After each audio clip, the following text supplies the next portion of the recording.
અમદાવાદ શહેરમાં એક તરફ મ્યુનિસિપલ કોર્પોરેશન દ્વારા આ વર્ષે 50 લાખ રૂપિયા વાવવાની તૈયારી ચાલી રહી છે, ત્યારે બીજી તરફ મોટા અને વર્ષો જૂના વૃક્ષોને બચાવવામાં તંત્ર નિષ્ફળ સાબિત થઈ રહ્યું છે।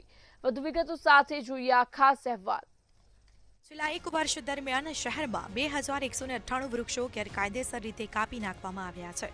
આ બદલ મ્યુનિસિપલ દ્વારા રૂપિયા 17.94 લાખનો દંડ વસૂલ કરવામાં આવ્યો છે।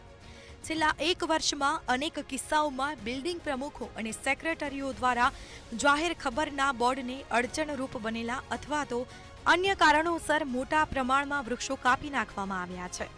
સ્થાનિકોની ફરિયાદ બાદ ગાર્ડન વિભાગ કાર્યવાહી કરીને દંડ ફટકારે છે, પરંતુ વૃક્ષોનું નિકંદન અટકાવવામાં હજી સફળતા મળી નથી। ચોમાસા પહેલા લાઇટ ઝાંખી આવતી હોવાના બહાને અનેક વિસ્તારોમાં ઝાડનું હેવી ટ્રીમિંગ કરવામાં આવે છે। કેટલીક જગ્યાએ વૃક્ષોને એટલી હદે કાપી નાખવામાં આવે છે કે તે ફરીથી ઉગી ન શકે। 3 વર્ષમાં મ્યુનિસિપલે 70.94 લાખ વૃક્ષો વાવવા પાછળ 66 કરોડથી વધુનો ખર્ચ કર્યો છે। 2024 અને 25માં 30 લાખ વૃક્ષ પાછળ 28 કરોડનો ધુમાડો કર્યો છે। છેલ્લા 5 વર્ષમાં મ્યુનિસિપલે 10 લાખ, 20 લાખ, 30 લાખ અને 40 લાખ વૃક્ષો વાવવાના દાવા સાથે નવા રેકોર્ડ બનાવ્યા છે અને હવે આ વર્ષે 50 લાખ વૃક્ષો વાવવાનો લક્ષ્યાંક નક્કી કર્યો છે।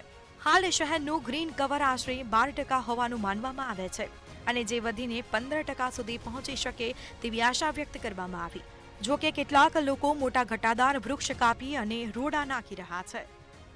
બ્યુરો રિપોર્ટ, મંતવ્ય ન્યૂઝ।